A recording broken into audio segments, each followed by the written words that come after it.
pendant 1 heure, 2 heures, voire 3 heures. Et moi, qui étais son petit enfant, j'étais fier de lui. Au moment où il dit, ouais, c'est mon grand-père, c'est lui qui raconte, c'est mon grand-père, c'était le conteur du village. Et à un moment donné, je me suis bien enthousiasmé, l'écouter chaque soir, parce qu'on était presque tout le village réuni là. Je lui ai dit, mais papy, pourquoi est-ce que tu racontes des contes? Et lui, avec son enthousiasme, m'a répondu, pour changer le monde. On grandit, on évolue. Et normalement dans notre vie, il y a un moment où on passe d'être enfant et on devient adolescent. Moi, c'était très marqué. Un déménagement. Mes parents ont été mutés à Barcelone. Et on a quitté notre village, on est venu vivre à Barcelone. Au revoir la plage, au revoir papy, on voyait le week-end, voilà. Et arrivé dans la vie. Oui. Mais bon, pour un enfant qui a grandi au village, qui est habitué à sortir chaque matin à saluer tout le monde, bonjour, comment vas-tu, qu'est-ce que tu as fait hier, etc. Eh ben, on me prenait pour un fou. Donc, je deviens de moins en moins communicatif. Si à cela, on ajoute le fait que l'adolescence, ça se caractérise pour cette époque de révolte, disons que mon vocabulaire était réduit à non. On me proposait, mais alors mon fils, tu veux aller avec nous au cinéma? Non. Tu veux qu'on aille voir cette expo qui t'intéressait sur la BD? Mais non. Mais si tu veux prendre un gâteau comme ça? Et non. Et merde, oui, je vous dis oui, mais c'est non. Donc ça crée de la frustration, évidemment. Alors, je montais de moins en moins au village parce que j'étais devenu sur la tour Barcelone. Le village, on disait le pispin. Le pain, l'arbre. Le français, pain, l'arbre. On est catalan. Ah oui, parce que l'homonymie, ça amène à des choses, à la confusion. Et voilà, moi j'avais pas très envie d'aller au village. Je devenais barcelonais, je me considérais barcelonais, et je reniais de mes origines. Mais à un moment donné, ma mère m'a dit, mais non, c'est auquel tu montes. Je monte, énervé, fâché, je voulais parler personne, donc du coup je sortais, je me promenais. Et à un moment, le soir, c'était vers le 30 ans, je débouche sur la place du village, et je vois là, mon grand-père, sur le banc, en train de raconter des histoires, devant 4 amis aussi retraités comme lui. Et bien, vous ne pouvez pas croire, évidemment, moi je ne voulais pas être villageois, mais je ne voulais pas non plus avoir la honte de voir mon grand-père là, sur un banc. Et bien, effectivement, ce que j'ai fait, ce que tout adolescent aurait fait, prendre mon grand-père et aller à la maison. Fâché contre lui, je commençais à lui gueuler dessus. Mon grand-père disait, je dis, mais comment tu oses? Mais il n'y a même pas de public.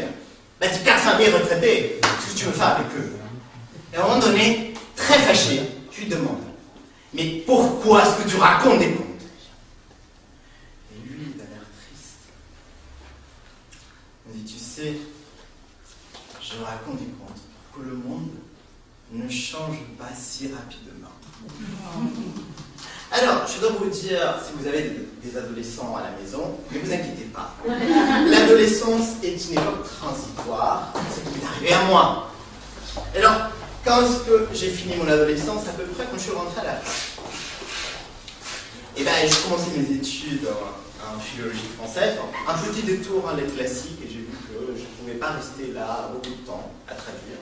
Donc, je suis revenu vers ma source, le français, et bon, ce qui s'est passé, c'est que voilà, je suis rentré dedans, j'ai découvert le fait de raconter des histoires en français, c'est bien, et je commençais à faire la vie un peu entre la France et l'Espagne.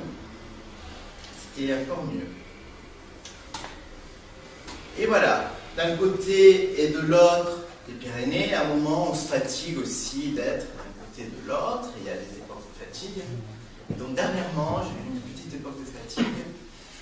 Et mon grand-père aussi, qui est de plus en plus fatigué. Et ajoutant de fatigue, on peut se reposer.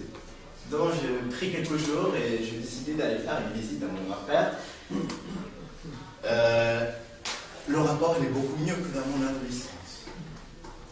Et voilà, juste un jour où j'avais fait mes lectures du matin, j'étais parti faire le chemin qui borde la côte, je rentrais et je vois, il y a 2 semaines de cela, mon grand-père, debout, sous le banc, qui arrive à peine à se tenir avec la canne, qui est en train de raconter des histoires.